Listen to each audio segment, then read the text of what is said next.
Welcome in. We are live with Soul Awakening Conversations Emerge and Flow. This is a space of openness.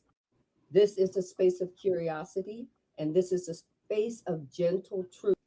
How each person takes their spiritual awakening that becomes their belief system, that eventually becomes their truth, and how they use it in their everyday life in service to themselves and in service to others, if they so choose.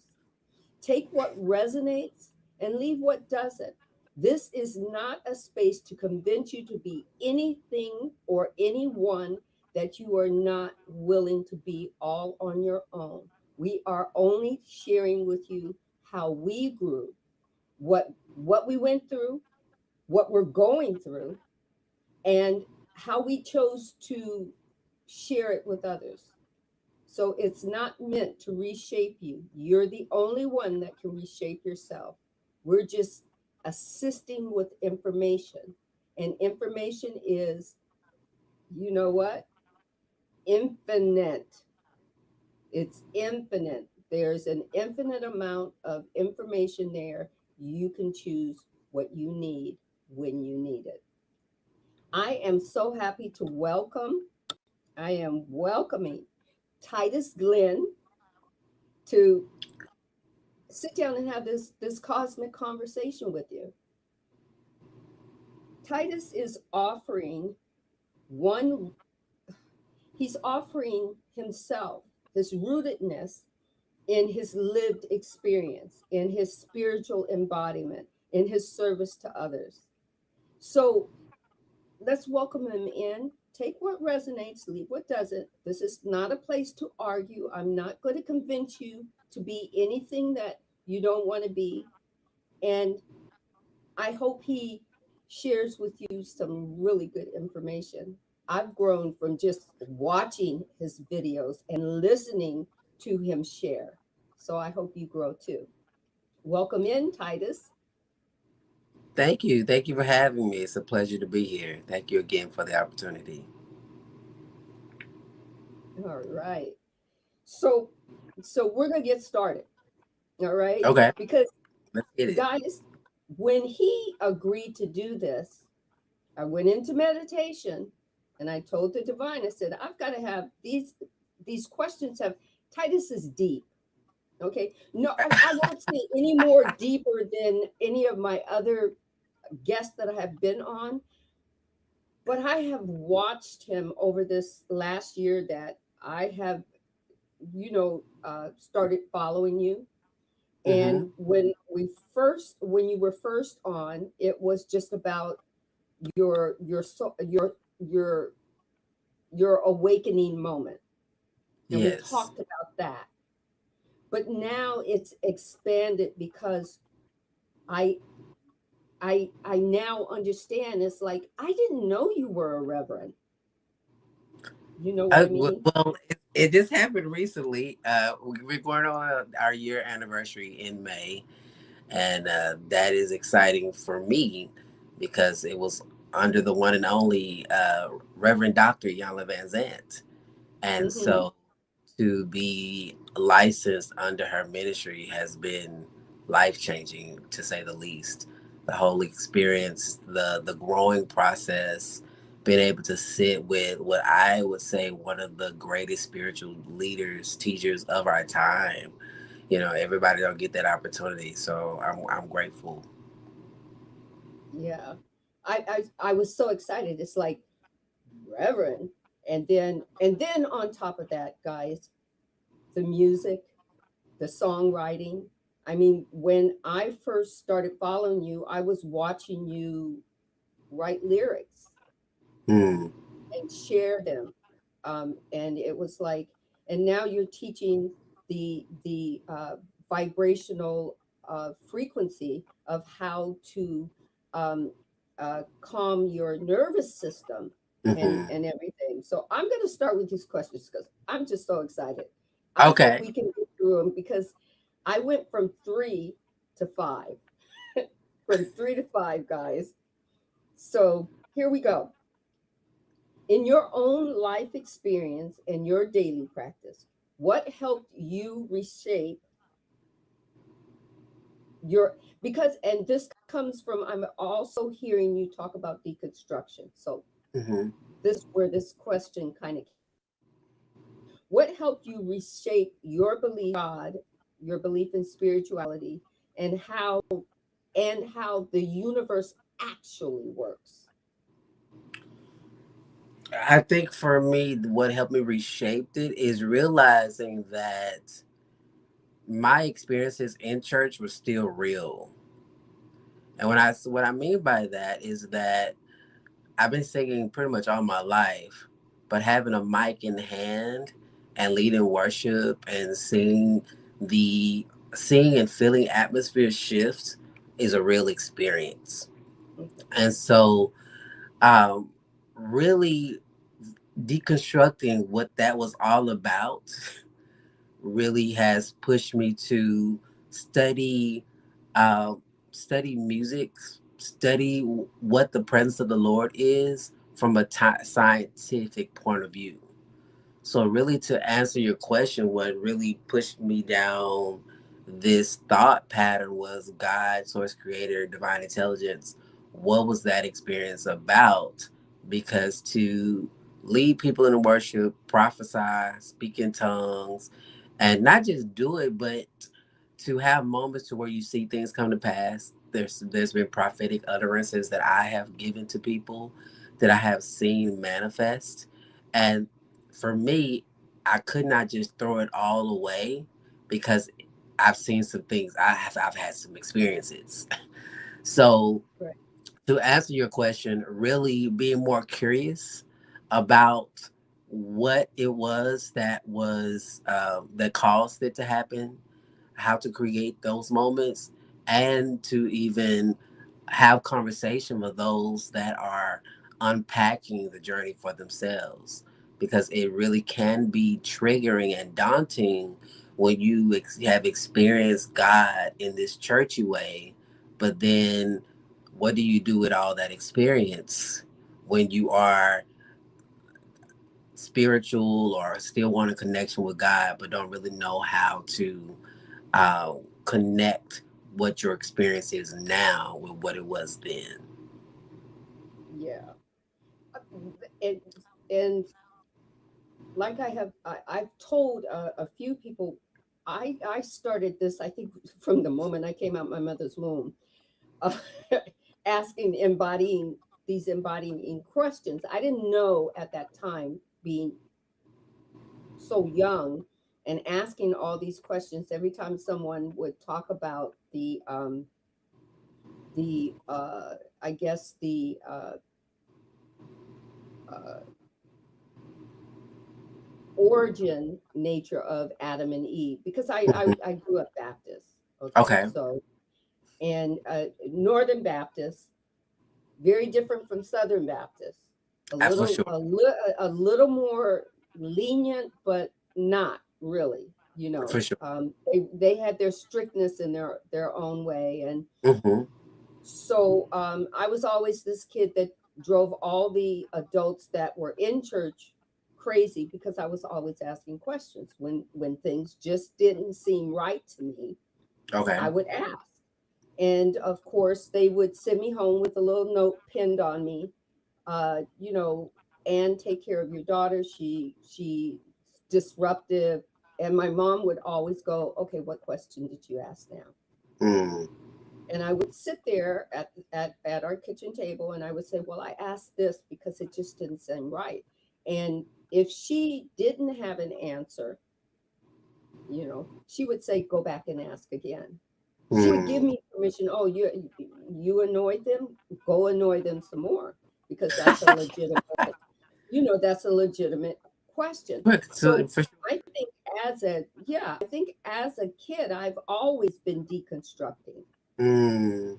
I just didn't wait to, I had a the presence of my mother, which I believe she was my guardian, spiritual guardian that came in human form to Okay. have me, right? Mm. So So for about 30 years of my life, at least for the spiritual questions or the religious questions, I always had my mom like pushing me to ask more, or okay, if you're not getting it in our church, there's a church up the street, there's a Methodist church, see if you can find some information there, or go to a holiness church and see if, I always had that permission, to do that.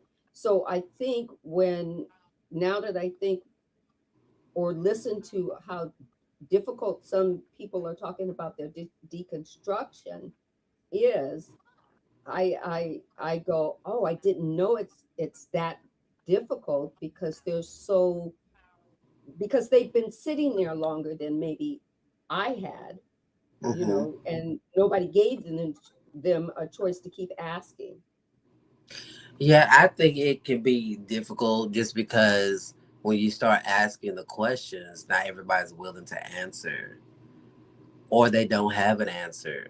So I think we've discussed this from the last shows, that is a blessing that your mom was able to hold that space for you, because from my experience, when you start asking questions about God and heaven, hell, start opening up dialogue around what Jesus really meant, did he really say this?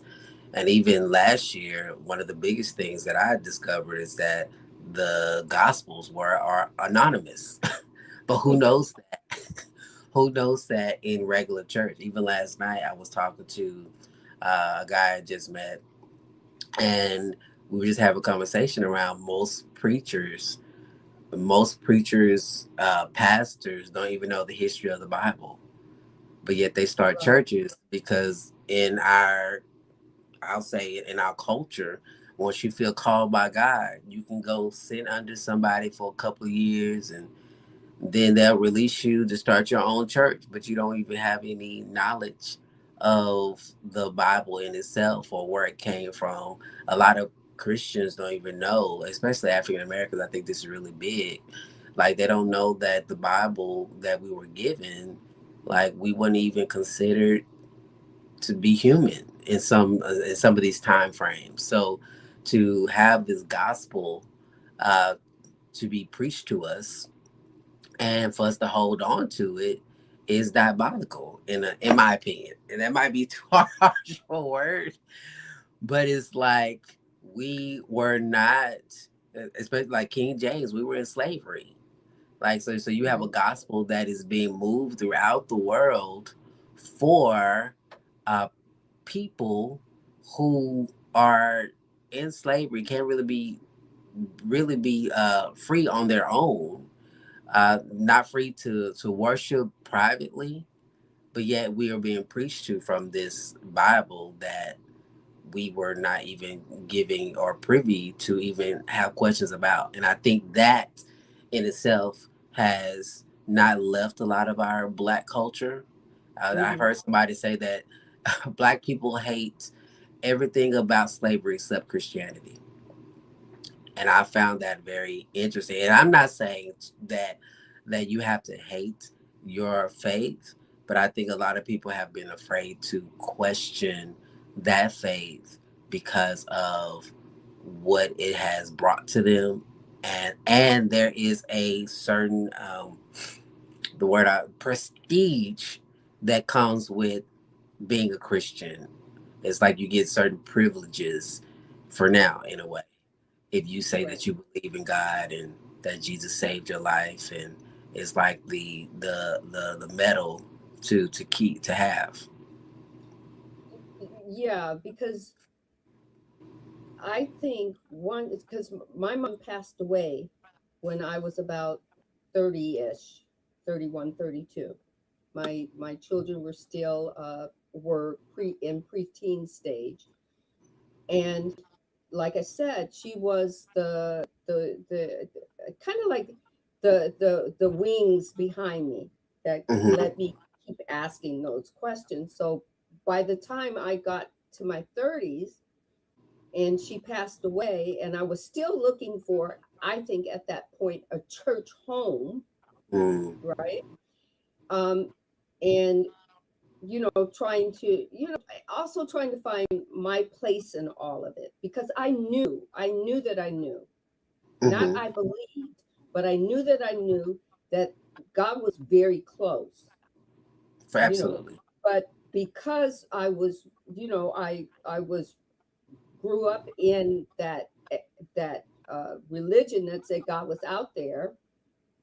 God, you know, God chose said that you were a sinner because of this origin story, Mm-hmm. and also had that, you know, fear instilled in you that you have to make yourself picture perfect in this human form. Then, and the only way you're going to know that God accepts you is when you die, right? Right. So you work all this time in human form, and it's pretty much not really enjoying any of your life, because you've got to, make sure that you don't cross any, that all your I's are dotted and all your T's are crossed. And it's based on other people saying, well, I'm an emissary, or the interconnection between God and you, and I'm going to tell you what God thinks of you. And we're talking about pastor, minister, uh, Right. uh, you know, uh, any of the clergy or whatever. And so when I got to that place where I was started to feel the divine in me, my mom passed away, Mm-hmm. right? And I kind of retreated a little bit. Okay, I don't think that my mom's death made me do the born again Christian thing, but it was non-denominational. It wasn't a Baptist, it wasn't Methodist, it wasn't Lutheran, it wasn't any of those. So it was non-denominational, and I said, "Oh, this must be it. Mm-hmm. This is they're going to teach me this closeness that I feel." And what they taught me was, it taught me it didn't teach me how to live. It taught me a certain uh, uh, wording that I had to go tell other people, because I'm supposed to be, I'm supposed to tell other people, okay, if you're not living the Christ, if you're not living Christ like, if you don't believe that you're a sinner, if you don't believe that because you're a sinner that Jesus died on the cross for your sin, he shed it blood, and you have to believe on the blood of Jesus, and you're going to go to hell. That's what I Right. started having to say automatically. Not did I get my life together, not that I Right. start to use it in my everyday life and whatnot. It was, now you need to go out and you need to bring other people to the church. You need to bring other people in. And I didn't understand it there then, but I understand it now, because when I started repeating it, and I would go, I actually said that. I actually Mm-hmm. condemned people. That didn't feel right. Okay, so that still got outside of me, and I just had to go, okay, no more, and once I left that, I got the famous last words, well, you just turned your back on God, Mm-hmm. right? So it was like, now I understand the deconstruction part of what people are going through. Absolutely, because you end up having to change communities in a sense. It really is what I call like a type of divorce. It really Right. is a type of divorce because people that don't get it, they treat you a different way. Um, it's like the group of people that you used to hang around with, you can't really hang around with because you feel displaced. Yeah. So it's definitely one of those things. It's like that you have to see. Sometimes you have to see them publicly. And if anybody that's ever been through a divorce, it's a weight that you go through when you can't. Uh, grieve without seeing the individual. And I would say a lot of it's not the individual, it's just the experience because you see Jesus everywhere. You see, Everywhere. Yeah. everywhere. So you can't necessarily shut it off because this nation, quote unquote, is built on people being saved. And so it is definitely a lot to unpack when you are navigating a belief system that most of I ain't gonna say most of the world, but a lot of your close people are associated with, and you just can't, get around it until you start deconstructing, and then until you start getting into other circles with different belief systems. But that takes courage. That Yeah. takes courage to ask the questions, to go to other places. I think for me, it took courage to first own my sexuality, but then also go to other churches that accepted it because that was foreign to me to have access or even the knowledge and the information that there were other churches that would be okay with me being a same gender loving black man. Because Hmm. as far as I knew, you Right. don't do that, you go to hell. And most of the churches that I was connected to was preaching they was preaching that message at least once a month about Right. fornication, Right. fornication, Yeah. and more so fornication and being gay and all that. Yeah. The So Sodom and Gomorrah, and absolutely, you know absolutely, that. Yeah. absolutely, absolutely. So Yeah. it's definitely one of those things that people, when you walk through it, it takes time. It takes patience with yourself because at any moment you can be triggered. Yeah, at any moment. I mean, it's the same thing. I've been, the first half of my life, this is what I truly believe. I believe that my soul chose me being born in 1957 so that I could, and I make some people laugh with this. My soul wanted me to date men, uh, date my high school sweetheart, marry my high school sweetheart, have children with my high school sweetheart. We had three children, and then at some point, marriage wasn't his cup of tea, and he walked. Hmm. That was the and when his higher being uh, kind of left, it opened the door for something different to happen, me to start Hmm. living life. Now I have to live life as a single mother.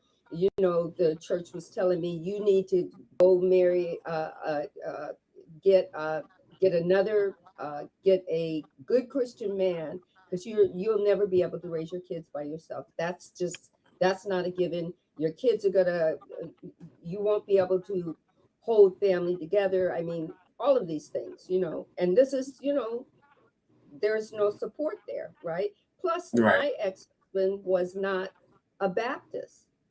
Hmm. So woe is I'm just left. We can't help you because he's not a Baptist, Hmm. right? But I believe my soul wanted me to experience that, but also within me there was, I just had an affinity. Is that the word? Or I knew that my next relationship is with a woman, Hmm. right? And then for all of those individuals, when I came out, they were like, "Well, no, you have kids. No, you had a husband. You need to go get, you need to go get hands laid on you. You need to, uh, something is is wrong with you, Hmm. that kind of thing. See, that's what happens when you leave the church. I'm Hmm. telling you, they did Sure. a whole lot of, hold on a second, my thingy is, hold on, my battery just died on something. There we go. So I have Grace says, I believe God allows the grace. her name is Grace, but she says, I believe God allows us the grace to have mishaps as he knows we're not perfect, and and I've learned from those mishaps so that I do better in the future. I see that as a win-win. Mm. I see it as a win-win too. I don't see mistakes are part of why we're here. That's For sure. a part of my whole learning. But my thing was, I didn't choose to be with a woman because I had I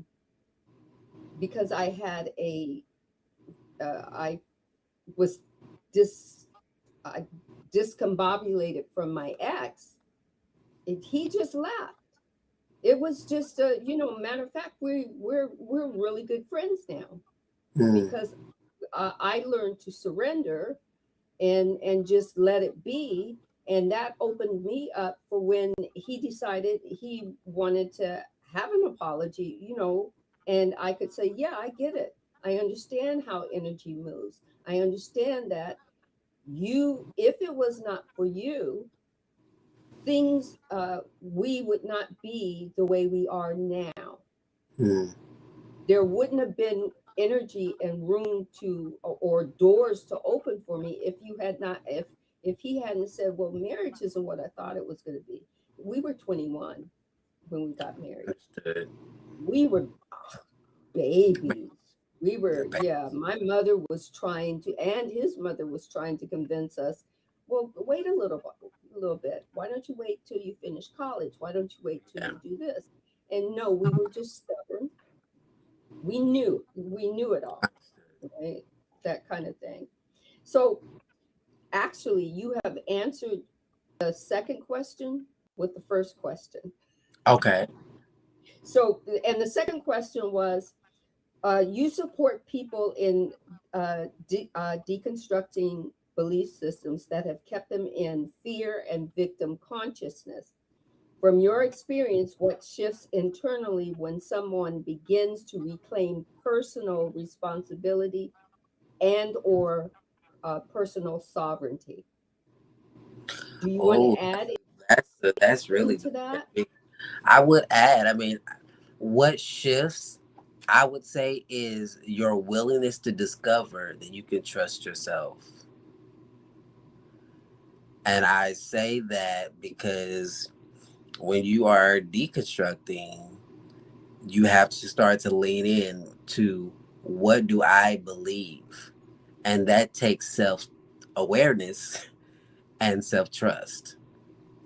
And so when you're navigating through your own questions, relying on somebody else's knowledge for your internal compass has to be demolished. Right. And you have to really learn to go with, especially what I like what Grace said, like you have to go with what feels true for you.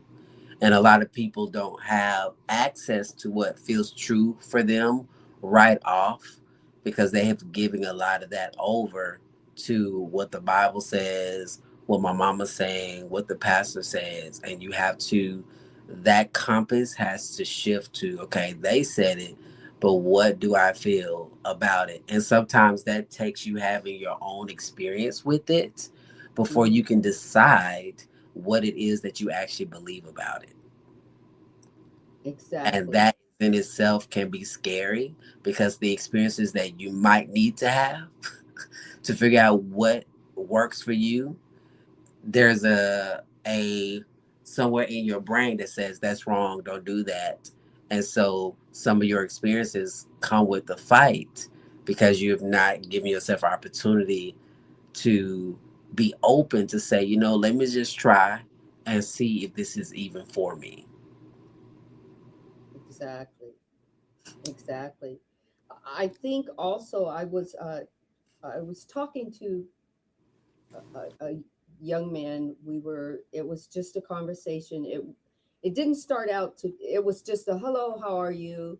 And then, oh, you've got a really nice smile. I think he was trying to hit on me. He was, and I'm talking young man. So I have to say, oh, thank you very much. But you're 25 and I'm 67. Thank you very much. But it started to be, um, he asked he asked a question. He said, can I ask you a question? And I said, sure. I don't know if I'll give you an answer, but go ahead and ask. He says, Mm. are you, it might seem like it's strange. Are you afraid to believe in God? And I never heard it posed like that.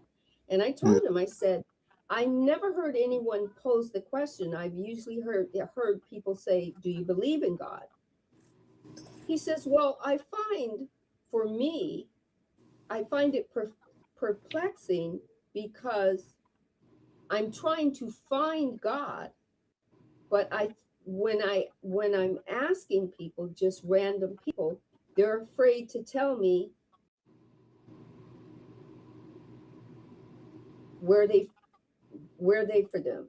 I said, well, Mm. maybe you might want to think about asking the question a different way.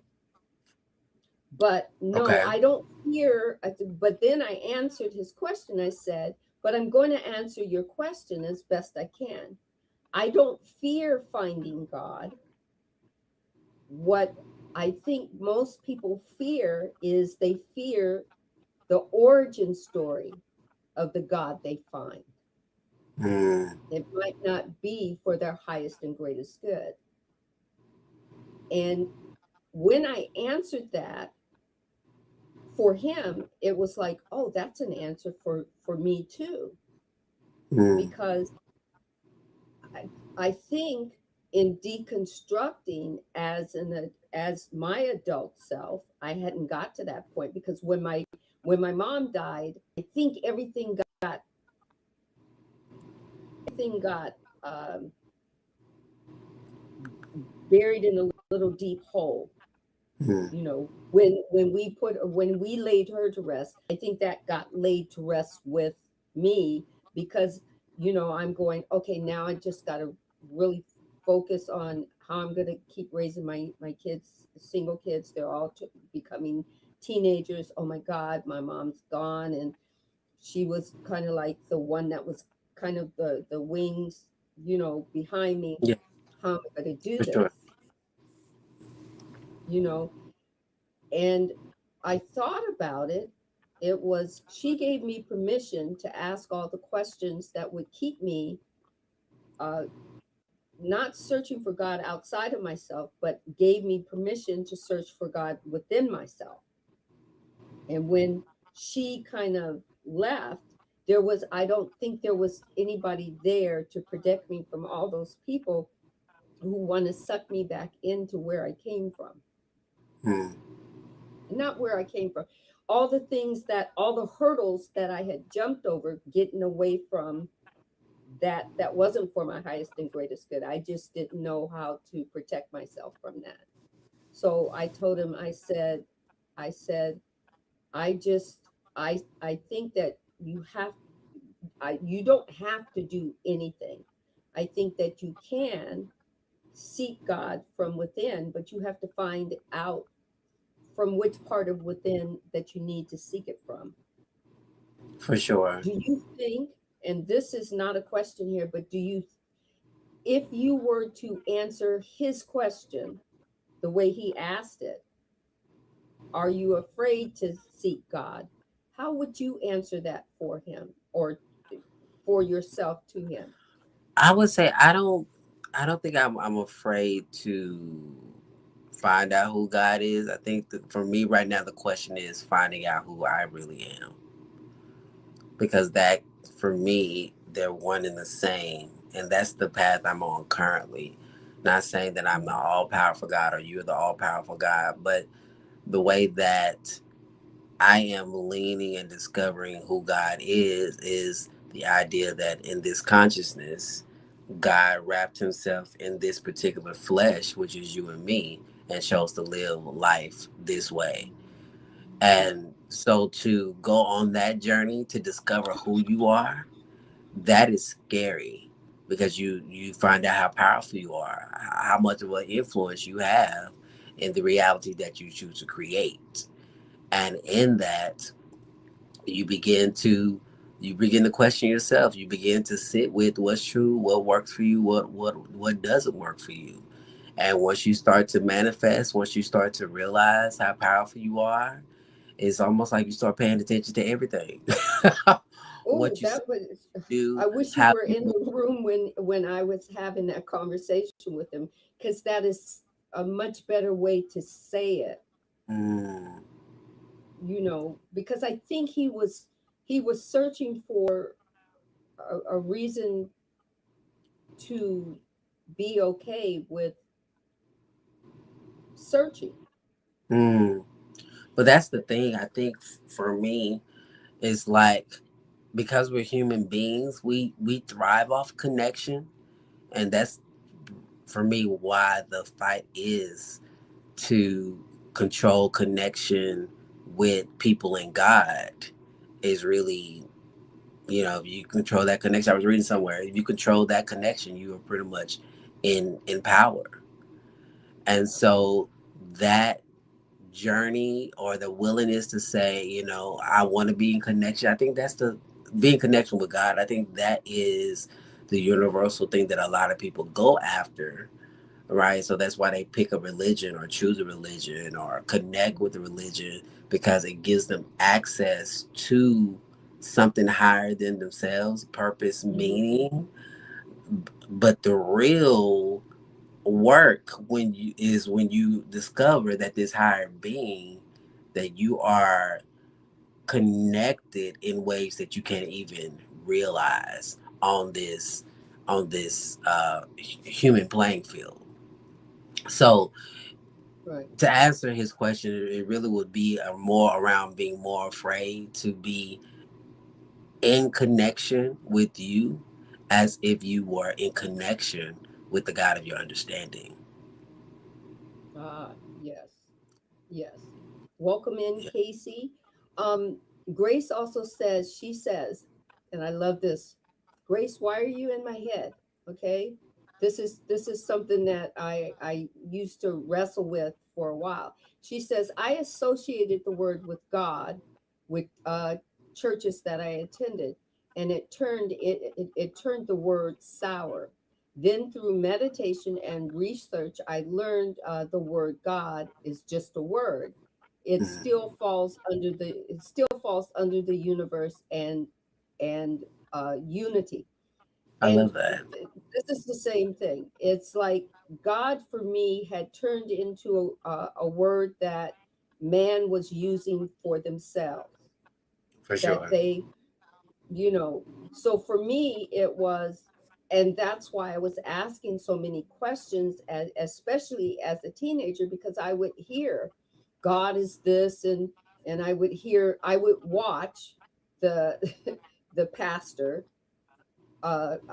sweat till he was wringing wet with a sermon, and at the end of it feel empty, Mm, while everybody else was praising and whatnot. I was kind of going, what?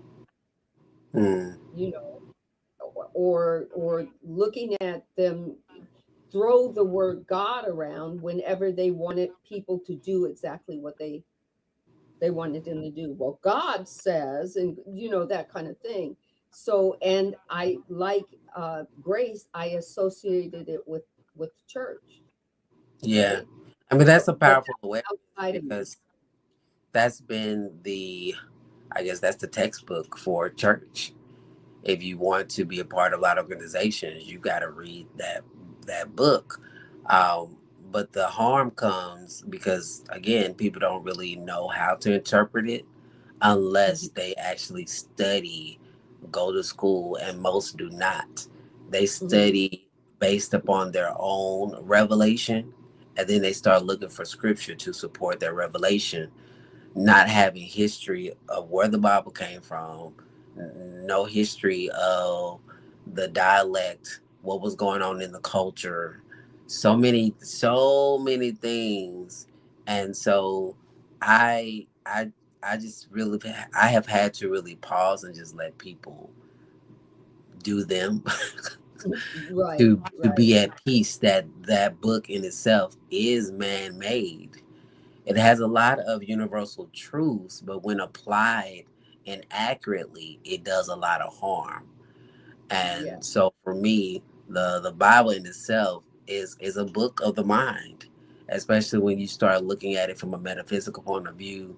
I like the way somebody said it the other day. It's a book on how to live consciously or how to create consciously. When you start looking at the Bible with Adam and Eve, and really being protons and electrons, and it just brings on a different type of meaning, flavor, understanding, that this book Mhm. was not meant to be a moral book but turned into one for sake of control. For yeah, for sake of control.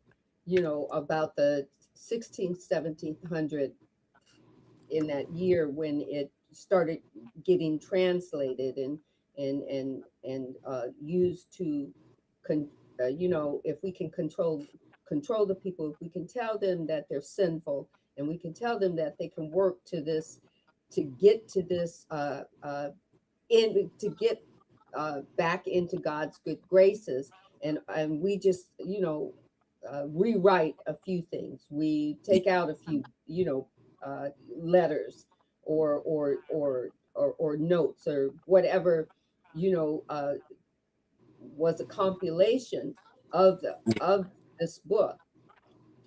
But I want to shift the conversation to question number three. You are a lyricist and a musician, and you work deeply with sound and vibration. How does the music, the tone, the vocal frequency help people release their fear based conditioning and reconnect to their own inner authority? How are you helping people to do this? That's a beautiful question, the way that you put that. First and foremost, I'm providing the experience, especially currently with little snippets and giving people the opportunity just to follow along, a call and response, if you will.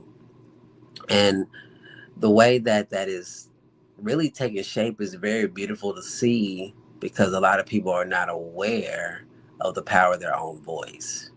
Mm, So to do the exercises and to feel it in your body, you can't take away somebody's experience. And so what I've been getting a lot on social media is that the people have said they feel goosebumps, they feel better, they feel a sense of peace. And so my work has evolved so that people can understand that the best medicine that you can give yourself is your own voice. And this connects with trusting your inner voice. And mhm, sometimes that starts with learning your voice audibly so that your body can feel it in its natural state. And so what I've discovered, even in my own journey, because I had stopped singing. I hadn't sung in church in forever, but I missed singing and leading people into worship. And so for me, it's like I had to do my own experimentation mhm, to sit with and sing to myself, sing vows, sing affirmation, and what I felt afterwards was just as equivalent as if I was singing the word Jesus in a sanctuary. okay. And I think for me, this connects to the scripture. The scripture is coming up even now, that God, source creator, understands your moans and groans. And Mhm, so being able to give people opportunity to sing ah or oh or all these yeah, things that we have really never connected until, recently science is starting to connect everything more and more. It's right. more so giving people that, again, that opportunity to say, you know what, I felt something when I did that. What is that all about?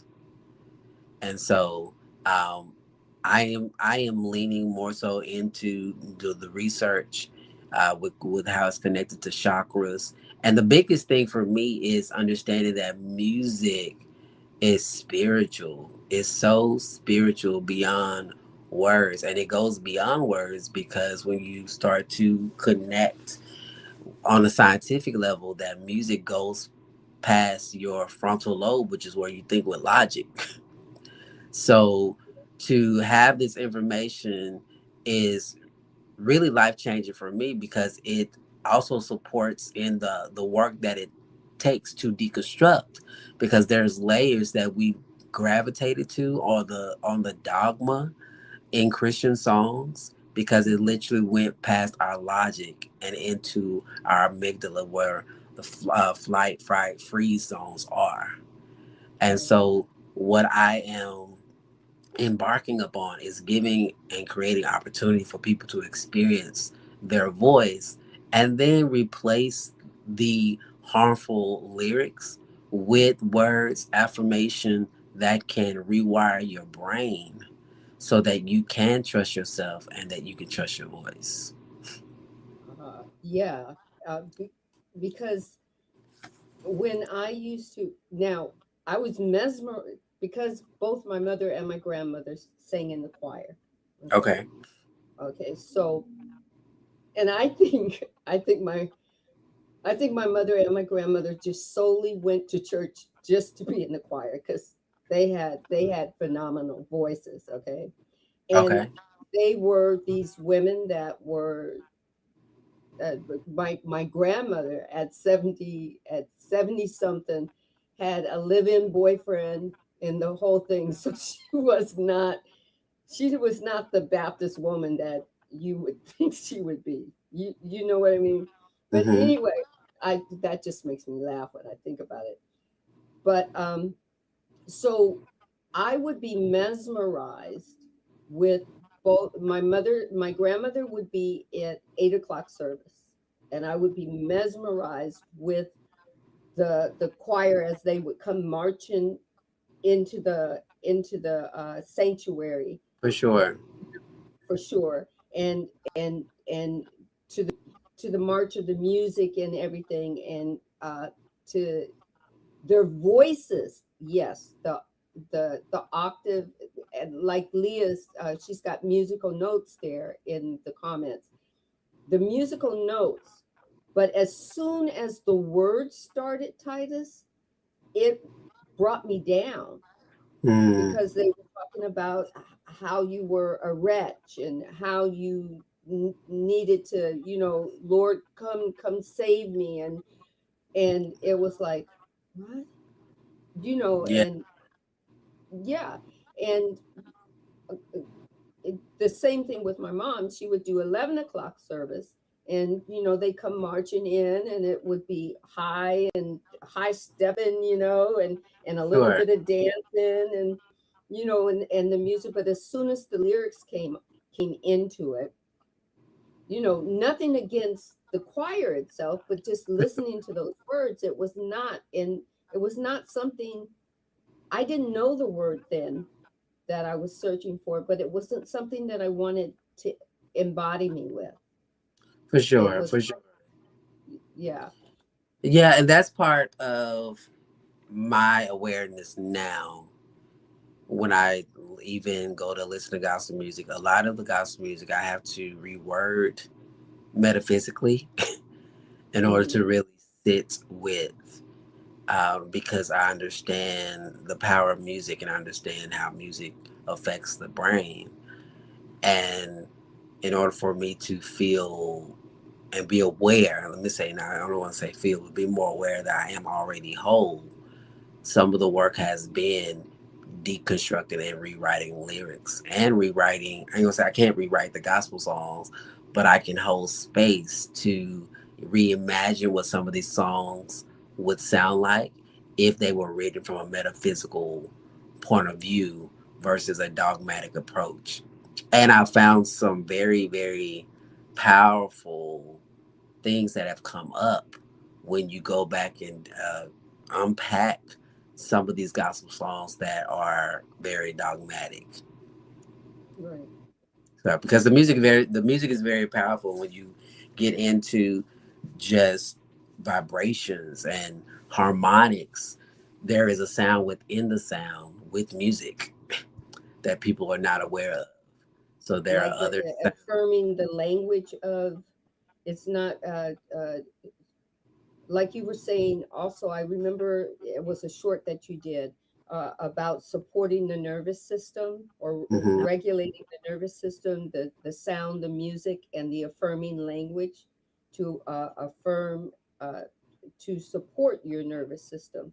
You talking to absolutely, you, right? absolutely, In and your body knows your voice. So when you sing, when you hum, your body is taking um, what is the word I want to use? Your body becomes subject to the voice that has power over it, and you hmm ultimately have power in the way you speak, the way you move, and when you speak and you sing and hum, several things are happening in the ether. Those hmm that don't know anything about sound, like music is sound, and when you begin to study, there are sounds that we can't even hear that are still taking shape. And right. so to sing or a hum for that matter, you're putting out a frequency of vibration. You can hear the foundational tone, but there's other tones that you can't hear that are actually sounding that your body resonates with. And so Okay. when you get into that, and just the experience of it, your body automatically knows what to do. So that's why some people may cry, some people might smile, somebody might, want a hug, or they might feel a release, because ultimately the sound is doing the work in ways that we can't even always articulate if we were just to say it out loud. Right. So that would be also, so have you, okay, here, this question isn't written, so it wasn't one of my questions that I wrote down in here. So light language, Mm-hmm. or what is called speaking in tongues, or Mm-hmm. whatnot. I speak, that's one of my gifts that was opened up to me, is light language. And, you know, when my higher self calls me to do it, I just surrender to do it. But Mm-hmm. I have noticed that I love when I hear people put their light language to music. Mm-hmm. Have you uh, in have you been part of any of that yet? Yes, I actually have created some YouTube videos with light language and music, or the ambiance. Because for me, it's just like being in a worship service, to Mhm. put that light language on some strings or some instruments that create that angelic atmosphere. Uh, what is happening on a scientific level is really is creating an opportunity for your body to feel safe. Mhm. And so that's why a lot of times if you go to a church service and they start playing certain chords, the major, the minor, well, really the minor creates like this deeper alternative state to where Mhm. your mood goes into this somber approach. Right. um and if you're not musically, so it's kind of, it's like you have to know like the difference between music, the major and minor. But you can feel it, but you can feel it within your body and in the room. But going back to your question in regards to the light language, I have put some light language over some tracks just to Mhm. enhance the experience of the light language piece. Because again, light language is what I call just another vibrational state. Yeah. And so with that, it's still musical because of the rhythm, and being Mhm. able to take the syllables that your soul is saying and put it with a beat. It's Right. almost like the sound of a shaman, because shamans are medicine men, and they use music and beats in order to uh, enhance or go into the subconscious mind. And really, again, is going back to that science piece of what music does. It goes beyond the logic and gets you into a state. And that's really what one of the things that I'm really working on is to bring the conversation to the table, that the presence of the Lord is not inviting this being outside of us, but is really our body's way of changing states Yeah. so that we can get into a place of hearing what our soul wants to say, to see the visions, to see the dreams, to believe. Because ultimately, when we are in worship, this confidence that we have in God is actually confidence that we built within ourselves, just to trust that all things are going to work out. And so, Exactly. in order to support this conversation as people are leaving religion, changing religions, I think it's really going to be a big conversation to have, that this presence of the Lord is not about uh, paying homage to this deity outside of us, but creating a frequency that we alter our own state so that we can trust the voice that we're hearing or feeling within. I also think also that when a lot of people are deconstructing and going and learning, because sometimes it's a process. It's unlearning one thing and Mm-hmm. then learning, then going within yourself and learning more about yourself. And Mm. also that you don't have to replace one thing with another. Yes, That is, absolutely. it's okay to go within and start building from within and not having to go replace it. Like for me, it was I replaced, the Baptist background. I replaced it with the born again background, Mm-hmm. even though it's non-denominational. But it was Mm-hmm. like it just it I replaced it. I Mm-hmm. didn't I didn't I didn't go within. I just replaced it and it stayed surface. And I think that that when they go in and they through through what you're doing, the service that you're doing, they can learn how to calm their nervous system so that they Mm-hmm. don't have to replace it with anything but themselves. I think what you're doing is right.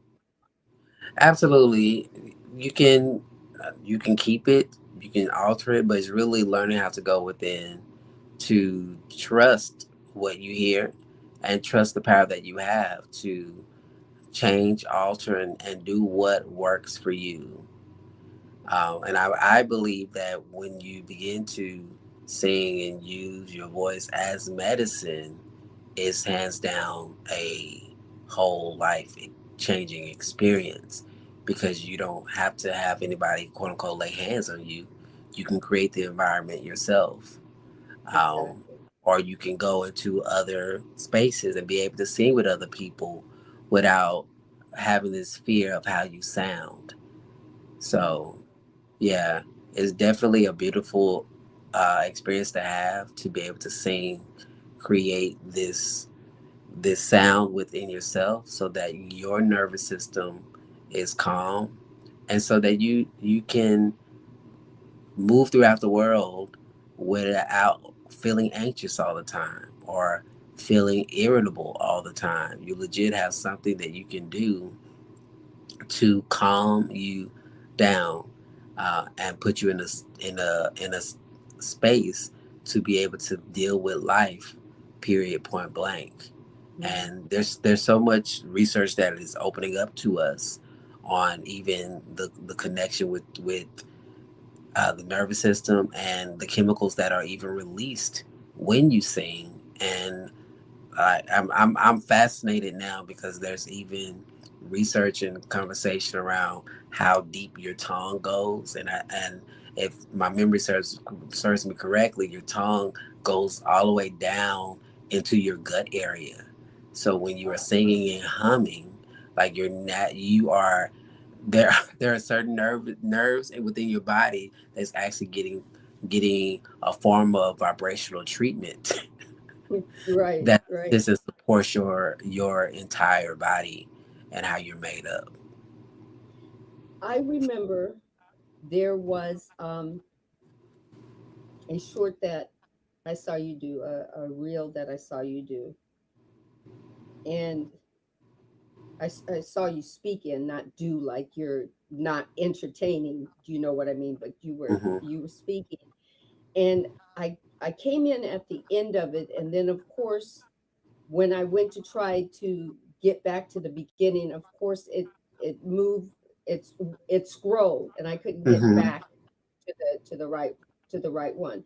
But you were talking about Ezekiel's vision, Oh right? yes, yes. And it was you were talking about the ideas being like a wheel Hmm. or cycles and seasons and embodiment. Could you kind of, Now if this you was this remember? was just a. I remember the post because it was for me. It was. I think of the Bible again as a tool to understand how life works. I don't Mhm, look at the Bible anymore as a moral book that you got to live this way. I believe it's a book that speaks to different things that we we can be aware of if we open up our heart and open up our mind. And so mhm, this particular thought came because I was reading about chakras. And those that don't know about chakras, these are different energy points in the body. This is what they use for acupuncture when they're trying to find, where to pin you at to relieve pressure and all those things. And I was reading on chakras, and what I was discovering is that chakras um, are described as wheels. And so when you get into the conversation of wheels and where the chakras are located, there's also a thought in regards to these chakras. They're basically like stairs going from mhm. root to the crown. And my revelation in this conversation was, what if Ezekiel, because there's a song, Ezekiel saw the wheel way up in the middle of the air. What if the conversation is that Ezekiel was actually looking at chakras and not heaven, as a lot of people try to preach that? And I was just in this thought pattern, really, of what if Ezekiel was looking at chakras and different seasons and times, and my mind just went to, the four seasons and the four faces, and maybe these are different ways that we can interact with how to move and function with these ideas. Right, right. Yeah, and I was like, oh, this is so interesting. Then when I went to look at it, because I had to go back to your page, and I'm going, which one was that? And I'm going, Instagram doesn't really put, it doesn't really catalog our lives as Yeah, videos, yeah. And this easily actually enough. wasn't a video. It wasn't a video, so that's probably where you have to go back. It was a picture of a human body with the different colors of the chakras. Oh, okay. So, Yes. okay, I'll have to look for that again, because it was like, oh man, I, and it was because I must have touched it, or I remember my dog trying to get my attention, and when Mhm. he hit the phone, I touched something, and I'm going, no, that kind of thing, kind of like one of those kind of things. But Yeah. it was the now I understand it, at least, that the symbols of these chakras have a vibrational uh, a vibrational hertz to it in our Absolutely. body. Absolutely. Each chakra is Yeah. connected to a certain sound, a certain key. And so when you Mhm. play certain sounds, then that part of that chakra is vibrating to get you into alignment. And they use this to with tuning forks for back Mhm. pain, for uh, removing the pain from like nerves that are pitching up.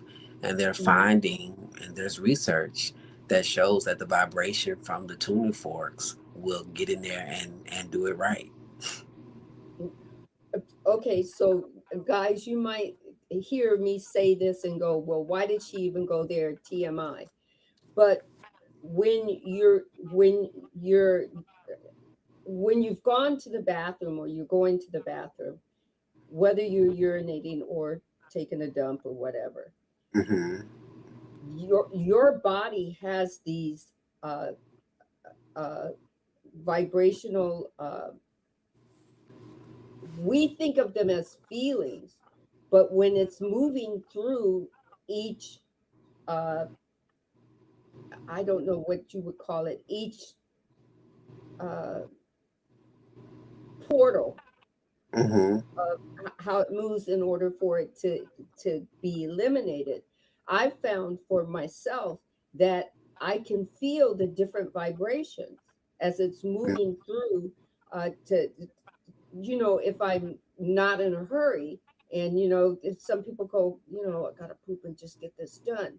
And sometimes if you just take a moment and you as it moves, you go, oh, it's moving through this it's kind of like a cavern, and it's moving through here, and then there's another resonant, kind of thing, and you go, For oh, and sure. now it's right, for sure. So our body is moving through having all these the same thing with listening to your heart, and listening to I remember the doctor wanting to check because I was having a problem with my feet, and he went and he took his stethoscope, and he was listening to I didn't know I had a heartbeat in my near my ankles. Mm-hmm. There's a to make sure that he goes, well, you got a little second heart down there. That's the way he told me. You've got all these little pressure points that are attached to your heart, but Hmm. we can tell if the blood flow is Yeah. doing. And I went, oh, so you feel, and he says, and then he checked my heart, and he says, well, they're beating a little bit differently, so I want you to do this and this, right? And I was like, oh, so does that mean my lungs have a different vocal range that it's giving to my body? Y- that kind of thing, what's my respiratory system, is it Hmm. singing a different song? you you know what I mean? It's like, okay, I For sure, for sure. I'm still researching, but from what I have discovered, like every aspect of your body is attached to a different frequency. So you have your heart, right? And really your I would say your heart and your lung is attached to the same chakra right here. mhm, So when you do your heart chakra, it's attached to your lung area. okay, So I wouldn't necessarily just off the top of my head, argue that they're different because they're attached to the same chakra. okay, yeah. And the doctor isn't talking about chakra, he's talking about what he's learned in his book, what he's Yeah. doing with the stethoscope, and you know because I was like, I looked at him, I said, why are you doing that? My heart is up here, and he goes, no, well, we listen to see if certain things are beating like they should be, and then, it told me, take a dry brush, dry rub your legs, before you go to bed, so that, circulates the helps the blood to circulate, and it keeps this beat up, and it'll keep your feet warm. And at first I thought he was just okay, maybe he's a little loopy, because every now and then you got a loopy doctor. But now, when I learn more and more about the chakras, it kind of makes sense, Hmm. you know. For sure. So I mean, when you think about your body being in alignment, and I can see maybe even just hearing you talk, if the body's supposed to be aligned, then I can see why he was listening to different aspects of the body to see if they were beating the same. Because if they're not beating the same, I can I can connect how that would be out of alignment, because you want your right, body to rhythmically flow together. exactly, exactly. Of course, the doctor might not say alignment. They're going to use whatever their terminology For is sure. for it, but it definitely makes sense. Okay, so we got. Do you have enough time still? I Because got we're about at 5 minutes. 5 minutes. Okay.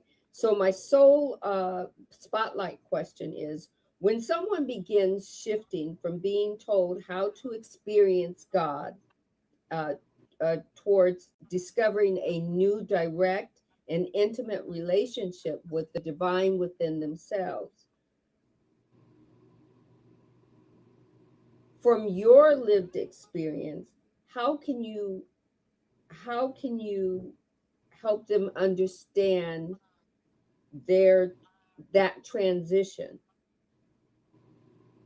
How From my lived experience, I would say it really takes conversation, honest conversation. I really believe that a lot of this journey starts out with being free to speak whatever you are feeling about whatever is coming up. Because everybody's journey, they might be similar, but it won't be the same. Like, how are you navigating, relationship with what you feel about yourself while you're navigating family? Everybody's experience is not the same. Or, some people are able to leave church and be okay. Some people are not. yeah, And so the way that I assist and support is really pinpointing where they are struggling as they're starting to ask the questions. okay, okay, And if they have those questions, then we unpack those questions, or we hold space to answer or not answer, depending on the individual. But I would say it's really creating that safe place to say, you know what, I am having this experience, and I just need to talk. Or I need to be with somebody that understands. Because sometimes you can't even find the words. Sometimes it's just being in the room with somebody that makes you feel safe enough to just be with whatever it is. right, right. And with him saying that, this is why this my room is this way, for you to be safe to ask a question, for you to be safe to come as you are. I remember when I was in church, guys, I I I got the chance to sit in the back pew or whatever they call it, in back of the church, where the nurses sat and whatnot. I remember a homeless man coming in, and he sat in the back. And when it was time for the at the end of the church, they would call people that wanted to come to the Lord up to the front, so that they could, you know, give their dedicate their life to whatnot, whatever the little what my uncles would go rigmarole was, right? This guy got up, and he was going to walk up to the front. He had a torn shirt. He had pants that were that didn't go all the way down to his. They were they went down to maybe his ankles, and the it was the pants were dirty, and he had no shoes, mm, and they would not let him go to the front, mm, right? And I was sitting there, church had ended, everybody was walking out. I was waiting for, my mother to come out of service, take off her robe and everything, so she was in the back. And I was listening to the deacons, not even the minister, but the deacons, who were telling him, well, the next time you come, you have to have a pair of shoes, and you have to have a clean outfit. oh wow. So so then, of course, this little girl was going, well, you just lied. The minister just lied, because he says, come as you are. Mm, God says, come as you are. But you didn't let this guy go up mm, and give his life to God. yeah. You wanted this guy who was homeless to come clean, Mm, to have a pair of shoes. Maybe he didn't have a pair of shoes. I was really confused, mm, right? And the song you were take there was a song that they were singing, take me in your holy place, make me whole, make me whole, let me be loved. And wait a minute, you were singing the song and having the parishioners sing after you, but you weren't being very Christian like to this gentleman, mm, right? The next service that happened, this guy didn't show up. What mm, would To me, I was going, what if that was his moment, mm, that he was called to be, quote unquote, saved, and have a different life, or something changing him, that human beings said, you can't go up there. mm, You yeah. don't mean come as you are, that kind of thing. So that's why I want people to know that this isn't about us saying we're right and you're wrong.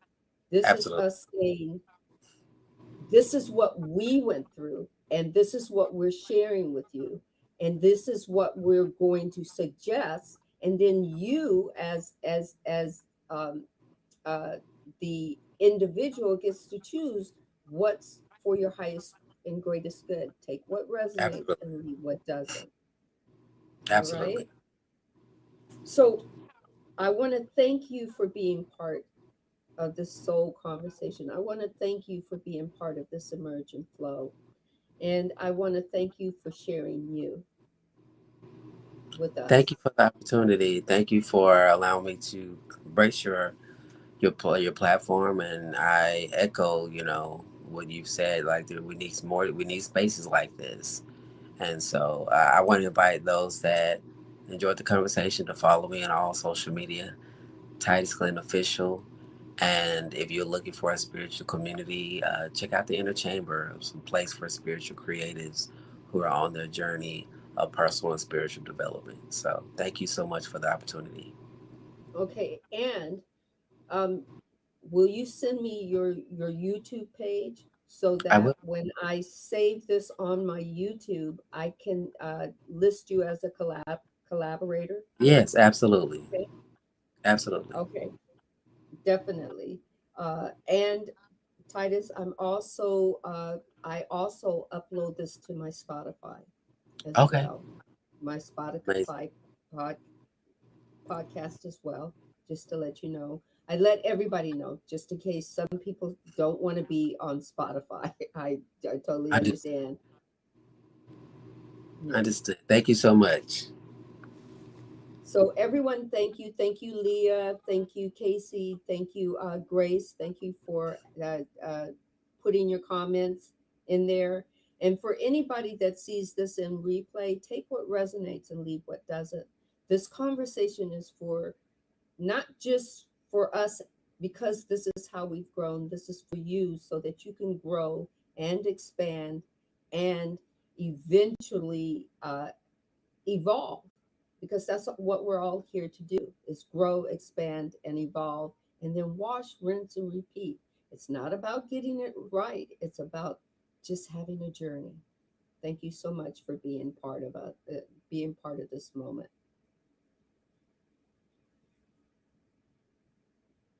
So, any last words, uh, Titus? Because I'm going to end the streams. No last words. Just speaking blessings to everybody. All right. One love, peace, and blessings to all.